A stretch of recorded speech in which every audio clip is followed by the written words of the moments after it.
Hi, we are Caroline and Levi Holt, and we're part of the family here at Holt Farms. When I think of the people that I know that I watched wear Liberty overalls growing up, hard work, determination, perseverance, just a real appreciation for their craft and what they did and for things that lasted and for things that meant something to them. That's what I saw walking around in Liberty overalls. Shop libertybibs.com for your pair today.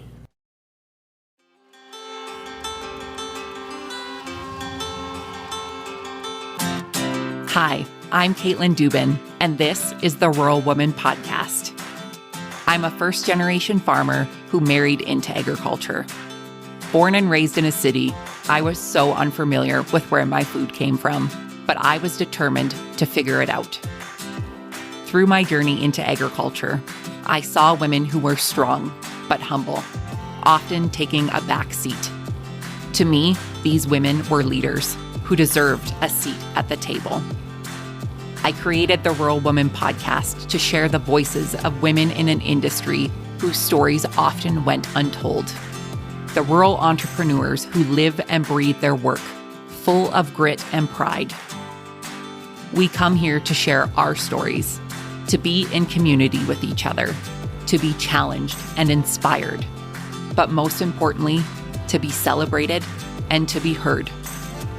We may not all live, farm, ranch, or homestead the same, but we are all connected.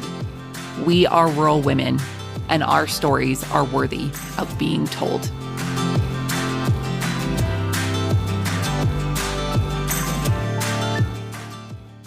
Hey everyone, welcome to this week's episode of the Rural Woman Podcast. Today we are wrapping up our Positively Farming Media Network member series with the Diversity Imperative Podcast, hosted by Erin Gowriluk and Hannah Konschuh. You may remember Hannah from episode 146 of the Rural Woman Podcast, where we chatted all about women in leadership and gender diversity in agriculture. In this episode of the Diversity Imperative Podcast, Erin and Hannah had the privilege of interviewing Dr. Melissa Arcand, who is an assistant professor and a soil biochemist at the University of Saskatchewan. They discuss how Melissa's work as a natural scientist intersects with that of Indigenous knowledge systems. I also want to take a minute to highlight another great episode of the Diversity Imperative Podcast that Dr. Melissa Arcand was featured on.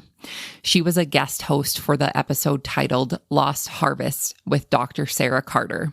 In this episode, they discuss Dr. Sarah Carter's book, Lost Harvests, Prairie Indian Reserve Farmers and Government Policy.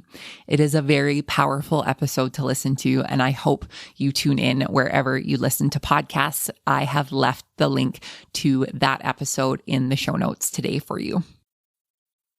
Without further ado, my friends, let's get to this week's Positively Farming Media Network member interview with the Diversity Imperative Podcast.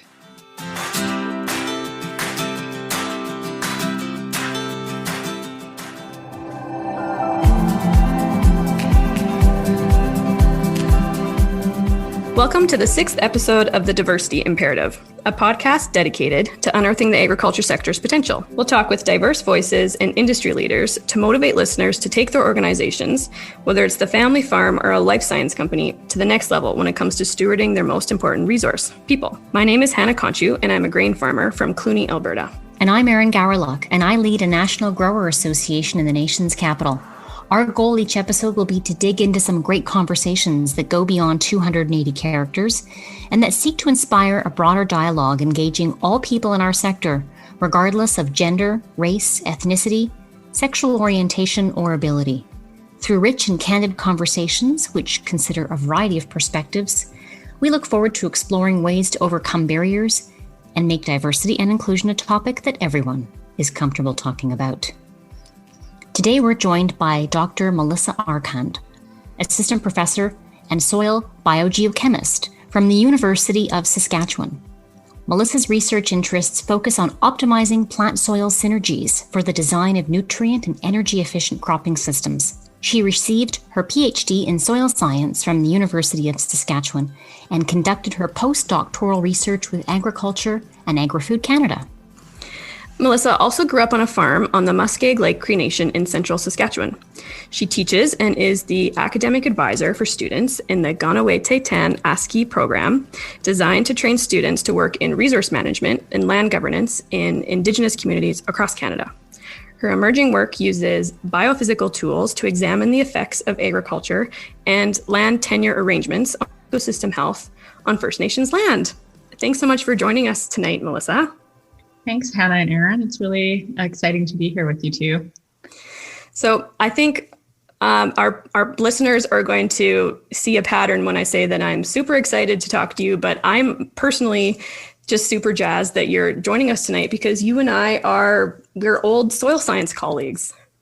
That's right. Yeah, we spent many hours shoulder to shoulder working on doing soil analyses. So that was a really fun time. Yeah, for sure. And I was thinking back, and I think that I started listening to podcasts because of you. I remember we were doing an analysis one day and you said, let's turn on a podcast. And I think that's actually how it all started for me. So yeah, I'm definitely a podcast addict. Yeah. Sure. It gets you through the long hours of whatever tedious work you might be doing and solitarily. So totally. And now that I find myself in equipment a lot, it's what I need to keep my brain going. So glad to be able to do that. That's awesome. So I thought we could start with you sharing with us what it looks like for you to be a soil scientist and a professor in a university setting, because I think that probably on the surface, most people understand that looks like you're contributing work to you're contributing science to a body of work, but maybe not all the different components that go into that, like teaching and all those sorts of things. So what does that look like for you? Yeah, it's definitely a lot more diverse than I think most people in the general public might understand, like the job of a professor to be. Most people probably imagine us in front of a classroom and spending a lot of our time teaching undergrad students. But there's, it's really diverse and dynamic and probably oftentimes really busy. But yeah, I would say that, my time is split between teaching undergrad courses, but then also mentoring graduate students. Like that's probably a big part of my time is involving mentoring grad students in conducting their own research, that contributes to them writing their thesis and, eventually becoming experts in their own right. And then another part of, our time is spent like chasing money and writing grants that support our research and actually that enable us to have the funds to actually hire graduate students that can then do the work. Because a lot of the hands-on research is actually done by grad students and research technicians and postdocs and undergrad students. Gone are the days where like I get to be in the lab on a day-to-day basis. And it's kind of sad because I think we get into research because we love being in the field or we love being in the lab. But often eventually that evolves to us supporting other people who get to do that work. It's pretty diverse. It's pretty dynamic. Every day is kind of different. And now that we're in the pandemic COVID world and working from home, it's a lot of meetings and, we don't necessarily get to do a lot of the face-to-face learning that happens is not really an option anymore. So it's been a big adaptation. Oh, I'm sure it has. Yeah. And I was one of those grad students who was mentored by a soil scientist. Well, actually two. So I'm just so appreciative of that work that you do to keep mentoring, future researchers that are going to go off and do great things in the world. So that's wonderful.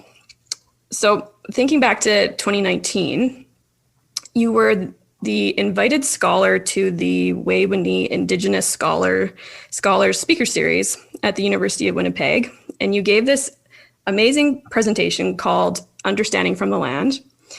And we've been calling it Melissa's TED Talk because we've watched it a few times and just appreciated everything that you shared during that talk so much.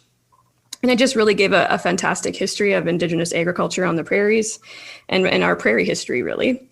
And so we're probably going to reference it a bunch here tonight. So we'll make sure to link to that in our show notes. But you started off that talk by sort of connecting the work that you do as a natural scientist or a soil scientist practicing sort of Western science, and how that sort of intersects with or is informed by Indigenous knowledge systems. So I was hoping you could just make that connection for us again, and how that might sort of inform the work that goes on to manage land or managed by Indigenous communities and land leaders there. So I was trained in the natural sciences, and my whole academic background has been in knowing how to do Western science. And but it does, certainly when it comes to studying the land and the way the environment works, the way ecosystems work, the way ecological relationships are understood, also really strongly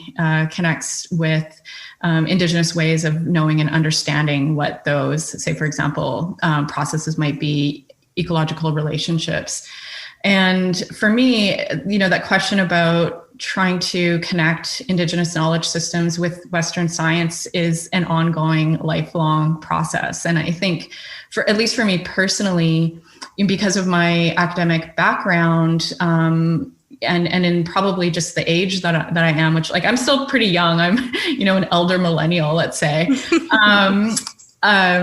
But even for me at my age, and growing up in the 80s, there was still a lot of like really clear impacts of the residential school system and of the ways in which Indigenous kids, when we were growing up, were kind of assimilated into, or being forced to assimilate into Western culture. So in spite of having the opportunity to grow up in my own community and, be exposed to my language growing up and to many cultural aspects and traditional practices, there is still a lot of, when I went training in my undergrad and graduate school, you sort of, in some ways, had to set some of those things aside, and didn't have to, but you sort of felt like you were being trained in one way. And what I'm really encouraged by now is that Indigenous people who get into the STEM fields aren't doing that. Like, the next generation of students are really revitalizing and reclaiming their cultural identity, while also learning, the Western methods and Western scientific approaches to understanding the environment. So for me, I'm kind of trying to as well understand those Indigenous knowledge systems and help myself like better enable the Western science that I have to hopefully provide good change and good land management decisions that can happen within the context of Indigenous land management. So it's complicated because there's a history of assimilation that has caused many of us to lose a lot of our knowledge, a lot of our traditional knowledge and language. And so in terms of connecting that, again, my Western science background to Indigenous knowledge systems, it's an ongoing process, and it's kind of connecting back to community members, to elders, to knowledge keepers, and trying to find the commonalities. And I think the best way that I've been able to experience it so far is actually being out on the land together. And, if Hannah, like, you're a soil scientist and you did field work, and what gets a soil scientist more excited than actually being out in the field and digging a hole and, grabbing a chunk of soil in their hands and, starting to sort of characterize it and look across the landscape and understand why, that soil in that spot is the way it is because of all of these factors. And so when you can start to just talk about the land and talk about the landscape and talk about the history, that engages everybody. Like that engages the traditional knowledge about that land, that engages like the oral history that tells us stories about that land. And so it's sort of a common place where, you know, different understandings can merge together, and to be able to explain phenomena that we both observe, but in different ways. So, you know, that part, again, I think it's really complicated. I think there's probably scholars that have done a lot of work on this that are, you know, can better explain this than I can, because I still feel very much like a learner in this realm. And it sort of seems like it's like a lens that the work needs to be seen through, because that disconnect happened, and then you sort of spoke to how the history of the land and sort of the practices that were done by Indigenous elders, those practices that were carried out, they're kind of lost in some cases. So just being able to sort of bring that lens to the work that's going on seems pretty important. Yeah, and actually I can maybe give a couple of concrete examples about how the, you know, Indigenous worldview and perspectives change the way that land management decisions might be made, like in a real practical sense. So for example, this past summer in my home community, there was just sort of an abundance of black bears that I mean, for whatever variety of reasons, the population of black bears was really increasing in the community. And there was concerns, you know, obviously about human bear interactions, wanting to make sure people are safe and kids are safe.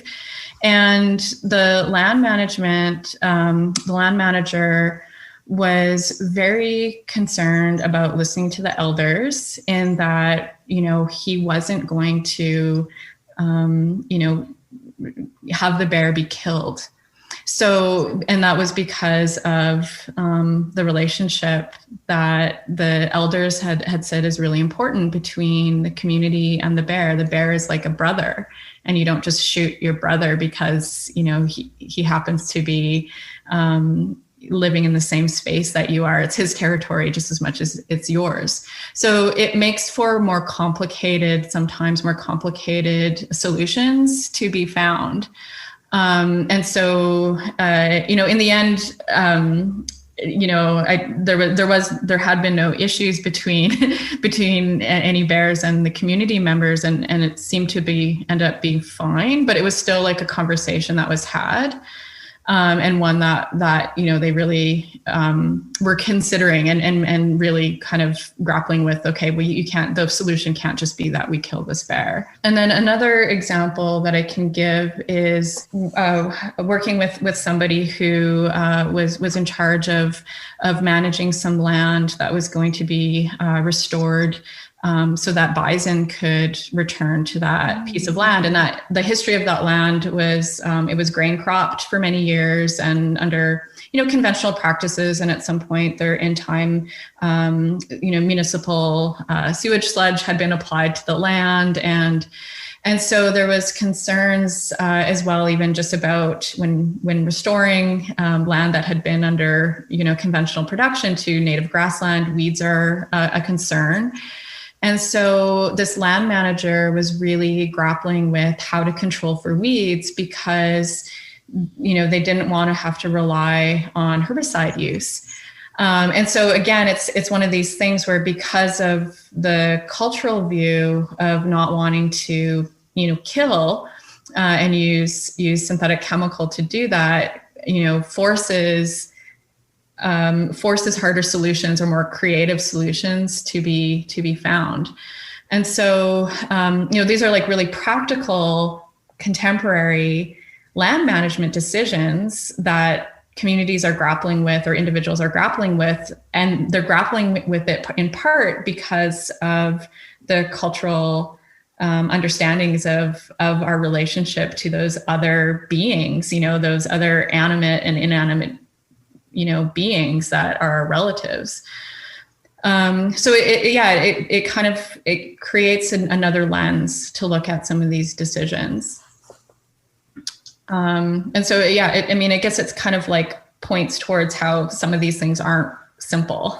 A less widely held understanding of our prairie history is that First Nations people were practicing intentional land management and agriculture on the prairies prior to colonialization. What did this look like? I think depending where you are, here you're asking specifically about the prairies. So again, the example that I gave, or that I often give, is that relationship between the bison, the grassland, and fire. So prescribed burning is something that's been practiced by Indigenous communities on the prairies and elsewhere too. In forest management, prescribed burning is really important to forest management.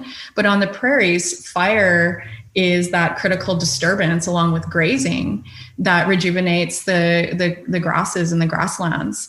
And so Indigenous people employed fire intentionally, and because it would stimulate growth of the grass again, and that would then bring the bison would then be able to feed on that fresh, that really nice green new grass. So there's a way that again it's more ecologically based, but there's still like an intentionality in determining, well, where are you going to burn? That's a decision, right? It's not just a haphazard interaction with the landscape and all of the components of the environment. It's an intentional, it's a decision that's being made.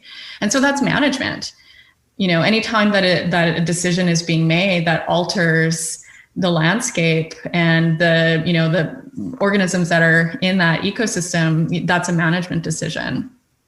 At least that's what I would consider to be a management decision. So even on the prairies where maybe agriculture wasn't, sort of the cultivation of crops of specific, crop species, and maybe there wasn't necessarily selection of and breeding of cultivars, let's say, there was still at least an interaction with the land that was intentional, that was sort of a management system. And as well, in North America and throughout the whole Americas, there's massive trade networks. So communities that may have not practiced agriculture in the way of, thinking about growing corn, for example, were certainly aware of other communities elsewhere on the continent that were, because those things were passed along via trade. So there was at least an understanding, that people were harvesting and growing, plants for cultivation. And certainly in our area, in northern Saskatchewan and in Ontario, in the Great Lakes region, wild rice was a staple crop.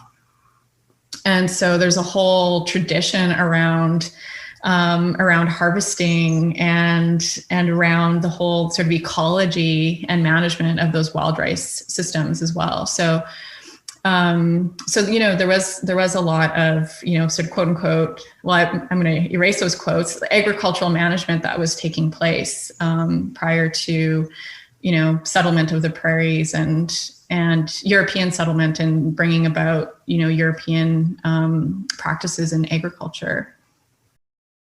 So, I think maybe there's maybe an understanding held that the First Nations people they sort of wandered, they were just kind of doing stuff here and there, but really we're talking about intentional decisions, understanding what's going on in the landscape and using that to sustain themselves. So very much so intentional in what they were doing. Yeah, absolutely.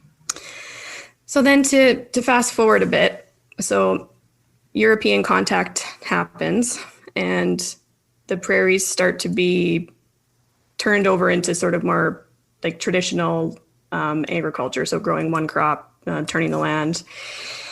And First Nations farmers were also doing that as well, based on what was going on. When I think back to your talk, you gave you showed a really cool picture of First Nations farmers using modern equipment at that time. And I think you mentioned that they had been, they were, early adopters of using Massey Ferguson equipment. So that they were, and it turns out that they were very successful at what they were doing. And part of that success maybe came from carrying forward some of their traditional ways of being. So sharing knowledge, sharing work, sharing equipment. But then what happens is, my timelines might not be quite on point here, but a number of policies sort of start to rear their ugly heads and sort of set back the success that First Nation farmers are having, and really all First Nations people. And I know it's a lot to unpack in one conversation, but we were sort of hoping that we could touch on what some of those most detrimental things were that happened and that really started to affect First Nations farmers and the agriculture they were practicing. Yeah, there were quite a number of policies and actions that the government implemented, in the late 1800s and at different times throughout the early 20th century as well. And really a lot of the examples were all about not only controlling movement of people, but also movement of produce and agricultural implements and basically control over the ability to engage in the agricultural economy. Yeah, so I would definitely encourage people to go to some of the historical works that have been done by historians and scholars who've done that really historical dive deep. And so that would be Sarah Carter, who wrote Lost Harvest. That's probably the seminal work in that area. And then we have James Dashak, who wrote Clearing of the Plains. And that really kind of focused in on how disease and starvation were sort of instruments of colonization. And then there's also another book that is really specific about some of these policies called From Wooden Plows to Welfare, and it's written by Helen Buckley. And so there's some really good historical works that are written by scholars, historians, unlike me, who is a soil scientist, but has learned some of this over the years, and even just from family history as well. But getting back to some of these policies and actions that the government implemented, probably the big two were related to the pass and permit systems. So the pass system affected all First Nations people that lived on First Nations reserve lands. And in order for individuals to leave the reserve, to leave the boundaries of the reserve, they needed to get a pass that the Indian agent would sign, which would indicate that that person had permission to leave the reserve. So if you went into town, somebody, the police could ask you to show your pass to indicate that you were allowed to leave the reserve. And so there was the pass system, which really, sought to control movement of people. But then there was the permit system, and the permit system was similar to the pass system. But what that was is it required First Nations farmers who were farming on land on the reserve. So maybe they were growing wheat, or they were raising cattle or pigs or chickens or whatever, they would need to have a permit that was also signed by the Indian agent, allowing them to sell their produce. So you can imagine where you have a system that, let's say, for example, that Indian agent wanted to make a buck or didn't like an individual, they had a lot of control over what was leaving the reserve in terms of being able to, sell things. So there was a huge amount of control, again, over engagement in the wider economy. And it could really pit individuals within the community against each other if one was being favored by the Indian agent over another. So both of those, and they weren't even actually legislated policy. These were just actions that at the time, Indian Affairs implemented through the Indian agent to be able to impose these things. But they were in place until, in some places, I think, until the 1960s. So not that long ago. So those two things were really detrimental. And then another thing, another policy was the peasant farming policy. And this required First Nations farmers to essentially adopt subsistence forms of agriculture. And what this meant even was that they couldn't use modern farm equipment. They were encouraged to actually make their own tools. So wooden tools as opposed to, steel, let's say, for example. And because, of course, they weren't, if they were not allowed to purchase new farm equipment, or they weren't allowed to, buy the tools to fix old farm equipment, and they were forced to use, basically subsistence style agricultural tools, then again, not able to compete and participate in the broader economy, the broader agricultural economy. So again, that had like really damaging effects on some of the progress that was being made. I want to ask about that, because it seems like the system was set up, the treaties were negotiated, and they said, here, this is what you're allowed to do. And then they start farming and being potentially successful, right? They've got things to sell and they want to interact with the economy and make money. And then it was like, no, we're going to add something else in there to set you back even further. So that to me is just wild that, yeah. And like you say, that the pass and permit system wasn't actually legal. They were just doing using it. Yeah. Yeah. Yeah. I mean, it was racism in the sense of not wanting this group of people to compete with the European settlers who were promised a brand new life, right? So a lot of European settlers who ultimately, started farming on the prairies were coming from their own harsh conditions of Europe. And they were promised this new life where they would be able to establish these brand new farms and participate in the economy of this new world, quote unquote. And so, if they're being outcompeted by the Indigenous population, that's, and because of racism as well, it wasn't thought of as like, oh, the success of these people can, leverage and, result in the success of these new settlers. No, it was like a competition thing, right? And that was born out of racism. And there was also the aspects of control, because, not every Indigenous person necessarily wanted to become a farmer. Like, people still wanted to practice their traditional relationships to the land in terms of hunting and fishing and, being able to move freely across traditional territory that was being eaten up by farmland. And so to be able to control people's movements, because, they were used to moving from, their summer camp versus their winter camp and versus gathering places, right? That free movement was detrimental to this concept of private ownership of the land. And, in Indigenous culture, especially, at least here, which I can speak to more freely about, is that the concept of ownership, like of individual ownership of the land, is just completely foreign concept. And so, in order, it's like a cultural clash, right? We have European settlers who from their culture, this idea of individual ownership of land is something that's part of the culture and what they were promised.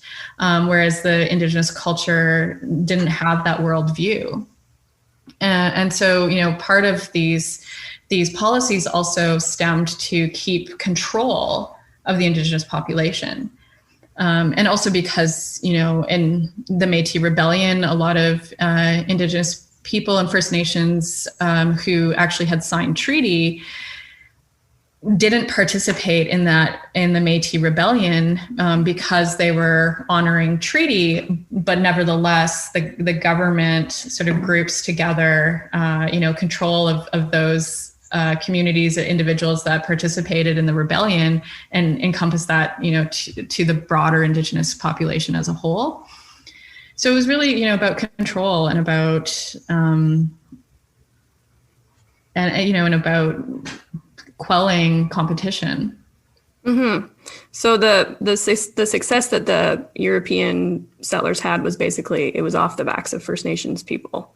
So I just think that this is I'm so glad you mentioned all those resources, right? Because there's so much to know and so much to learn there. But I'm just glad that you were able to touch on a few of those key policies, because I think I've heard it said that it's very important, and I agree with this, that it's very important to understand what happened so that we can then, move forward meaningfully. So yeah, I'm just so glad that you were able to touch on that with us. Yeah, for sure.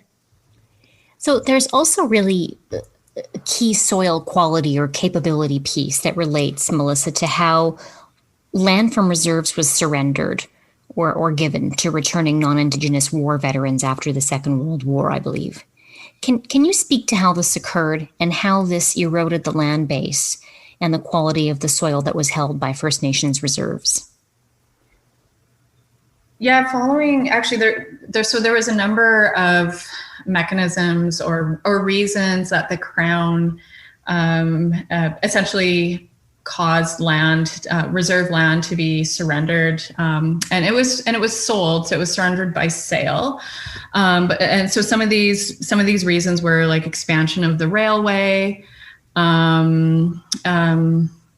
and other development, but also like a big one that I'm more familiar with because it's affected my own community was through the Soldier Settlement Act. And so land surrenders that were basically promoted in order to eventually then be able to support these returning World War I veterans to be able to get really basically cheap land upon their return from the war. And so through the soldier settlement land surrenders, a lot of land was surrendered. And I think across the prairies, something like 20% of the reserve land base was surrendered through a number of these mechanisms, not just the soldier settlement, but also through railway expansion as well. And it's like almost 300,000 acres in Saskatchewan was surrendered due to some of, a number of these reasons.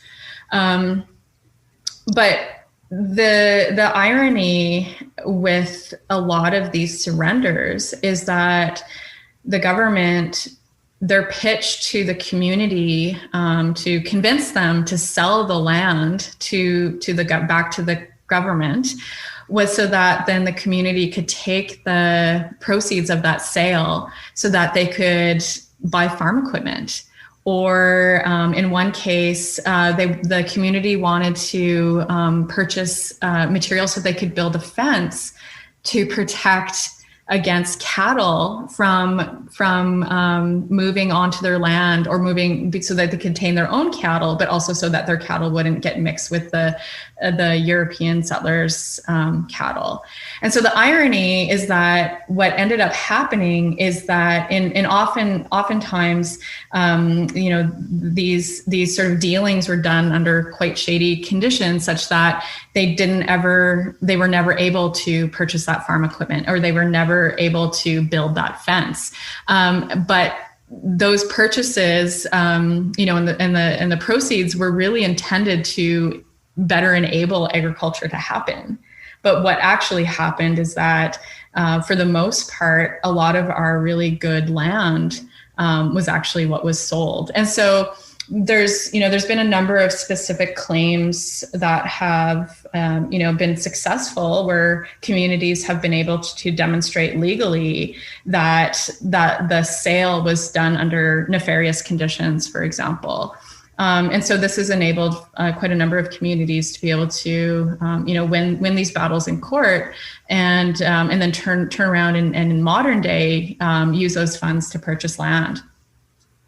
But certainly there's no coincidence that the best land was the land that was surrendered. And, at the time, under different stories in different communities for why this happened, but oftentimes, there was definitely some convincing and lies, and oftentimes, votes would have to be made at the community level to enable that sale to happen.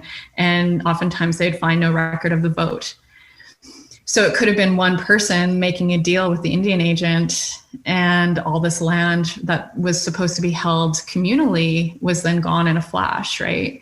And so a lot of there's been a lot of historical research that supported these specific claims that have shown, basically all of these pretty shady dealings that occurred.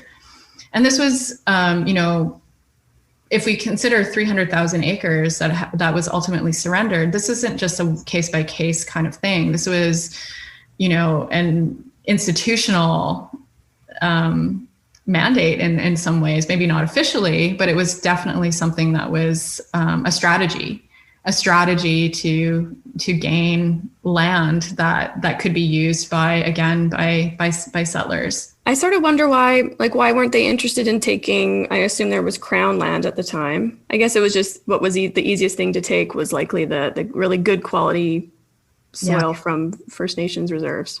Yeah, exactly. Because there was quite a bit of land that was high quality Class 1, Class 2 land that was surrendered. Yeah, and during the talk that you gave, you had the slide up there that showed what Muskeg Lake Nation looked like before and then after, and then all the different sort of polygons of soil quality. So when you see it like that, it's quite remarkable how much of that really good quality soil was lost. Yeah, and totally, like I said, not a coincidence. And of course, I mean, we shouldn't mince words about it. There was a lot of damage done there and oppression. But I think a really hopeful thing, some really hopeful work that's going on is the work that you lead that looks to sort of revitalize Indigenous agriculture and some of that knowledge. So I'd love for you to tell us about the work that you've led and that you continue to lead that works to determine what's needed to continue to revitalize Indigenous agriculture into the future, and the work that you do sort of more on a individual basis that empowers land managers on First Nations to manage their own land. Yeah, sure. So a few years ago, myself and a few collaborators actually from Indigenous organizations and First Nations, and then some other faculty members that were from the social sciences actually,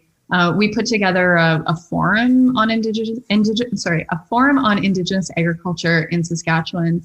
So this was about 3 years ago now. And it was remarkable how much interest we had in people wanting to attend. And initially, we were restricted in some ways by the funding that we had and about the physical space that we were able to have a conference held. And we basically got the word out, and within like 2 days, we were at like fire code capacity. And so it was really exciting to see how much interest there was and by Indigenous communities and staff within First Nations communities that were interested in attending and participating in this. And so the purpose of that forum was really to do a lot of information gathering, just about like what kind of activities were communities and organizations engaged in either Indigenous land management that pertain to agricultural lands, or in activities that involve growing food, raising livestock directly by communities or by First Nations individuals. And so it was great because it was very much like just wanting to get a survey of sort of what the landscape looked like. And indeed, we had participation from all scales of agriculture, from community gardens, growing heirloom Indigenous varieties of, different vegetable crops and horticultural crops from across North America that, were adapted to our climate. So small scale like that, all the way to First Nations that are operating, thousands of acre size grain farms.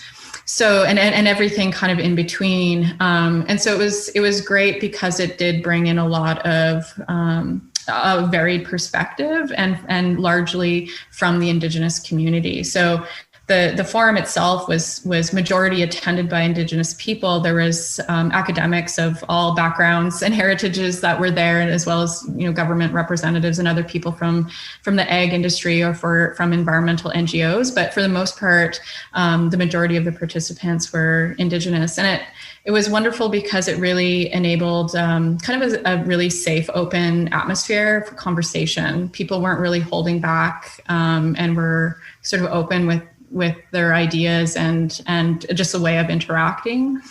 And so that was sort of the start of a conversation. And unfortunately with COVID, some of these activities have been delayed, and some of the momentum that we had kickstarted with that has been delayed. But I think now that we know so much better how to use these online platforms, I'm hoping anyways that over the summer and into the fall, we can do some more of these activities that are online based, that we can kind of continue some of that work that we started with, just kind of getting a broader sort of scope of what's happening. And so that's kind of one piece that I've been working on. And I'll have to say, it's been very collaborative. Like it's been, myself, but then all of these other experts who've been able to come together and sort of form a team to spearhead some of this work. And so we're still working together on projects and grants and hoping that we can move this forward. But for me as well, some of the work that I'm doing, the research work that I'm doing is more focused right now on land management and working with First Nations land managers who are managing agricultural lands. And so in large part, what this means is actually their big role is acting as a landlord. So much of the land is leased to neighboring farmers. And a lot of the First Nations land managers are really interested in understanding what are the impacts of agricultural management on their land.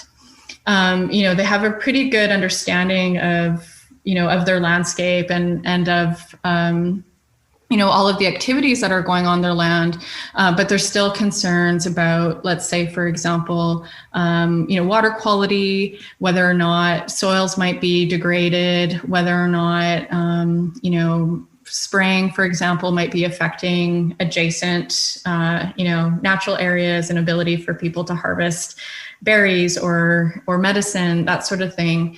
And so I'm working with them specifically right now on a project that's focused on soil. And one of the key questions that comes up time and time again when I talk to First Nations land managers is they want to know, are we charging enough for our land? And for a lot of communities, they might charge just a blanket rate across the whole reserve, but there could be, quite a lot of variability in terms of the land productivity, the land capability.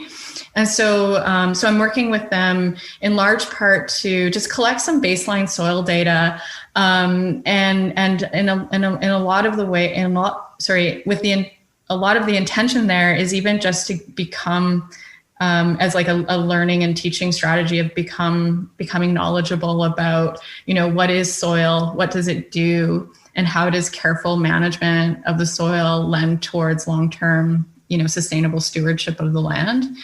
And so, a big part of our work is working directly with the communities to actually go out and soil sample and have those conversations on the land. And then ultimately, we'll get a sheet of data that tells us how much organic matter is in the soil, what the nutrient status is, whether or not there's salinity, and then have a conversation about what those numbers mean. So we're doing that now, and that's what I'll be going to the field tomorrow to do, is to work with one of the communities that we're working with to sample a whole bunch of soil. Awesome. Yeah.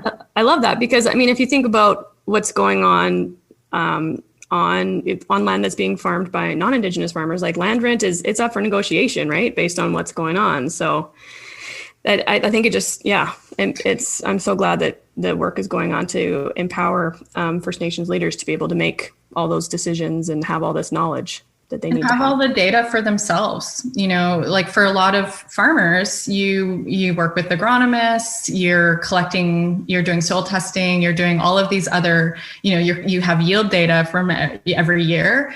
But the land managers in the community don't have that historical data.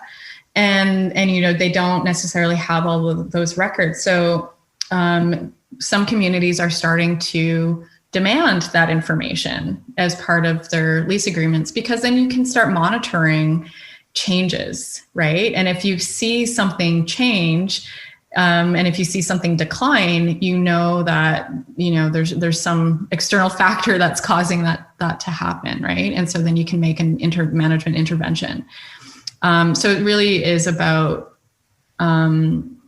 increasing the amount of information that is at the disposal for decision making. Mm-hmm. Knowledge is power. Yeah, I was going to say that, but trust me to bring in the cheesy line. I'm good for those.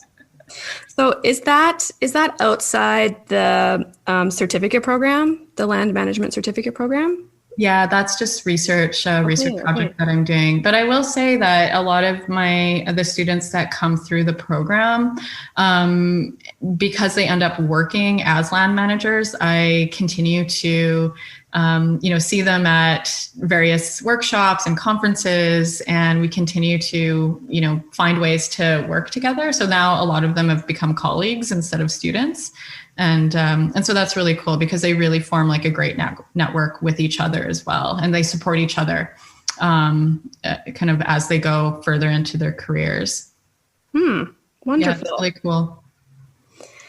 Well, thanks so much, Melissa. We've picked your brain for so much information tonight, and I'm just so glad we did. You're very welcome. I was really happy to participate. Hopefully some of this is clear. Oh, absolutely. Yeah. And I mean, I one of the reasons why we wanted to have this conversation with you is because I think it lays a really nice foundation for more conversations we want to keep having in future seasons of the Diversity Imperative Pod. So just want to thank you so much for your time, for being so generous with your time and your knowledge. Well, you're welcome. And yeah, thanks for including this part, this part of the history and contemporary situation. I think it's really cool that you guys are involving Indigenous perspectives. I learned a lot today, Melissa, and Hannah's right. It really just served as an introduction for me. There's so much more that I want to know. So we'll look forward to having you back another time to dig into some of what we've touched on today. Thank you. For sure. You're welcome.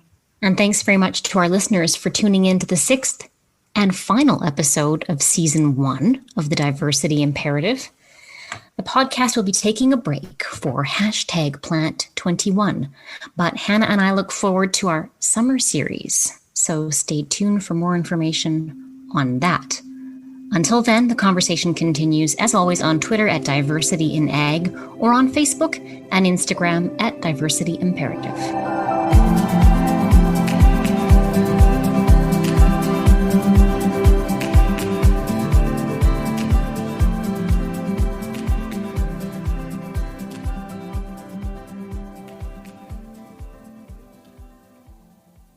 Hey everyone, I hope you enjoyed this week's from the members of the Positively Farming Media Podcast Network. If you would like to learn more about the network as well as the podcast mastermind, you can head on over to positivelyfarmingmedia.com to learn more and to join us. If you are a podcaster in the food and agriculture space, we welcome you to our table. Or if you're thinking about starting your own podcast, we have a seat for you too. So head on over to positivelyfarmingmedia.com to learn more. We will see you back here next week with another special episode from the Positively Farming Media Podcast Network.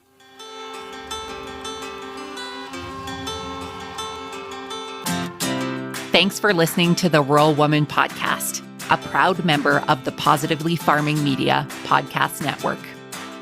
The Rural Woman Podcast is more than just a podcast. We are a community. A huge thank you to the Rural Woman Podcast team, audio editor Max Hofer, and admin support from Kim & Co. Online. A special thanks to our Patreon executive producers, Sarah Riedner from Happiness by the Acre and Carrie Munven from Laystone Farms. To learn how you can become a Patreon executive producer or other ways to financially support the show, head on over to wildrosefarmer.com to learn more. Be sure to hit the follow or subscribe button wherever you listen to the podcast to get the latest episodes directly on your playlist. And if you are loving the show, please be sure to leave a rating and review on Apple Podcast or any other platform that accepts ratings and reviews. You can connect with us on social media at The Rural Woman Podcast and with me at Wild Rose Farmer. One of the best ways you can support the show is by sharing it. Send this episode to a friend or share on your social media. Let's strengthen and amplify the voices of women in agriculture together. Until next time, my friend, keep sharing your story.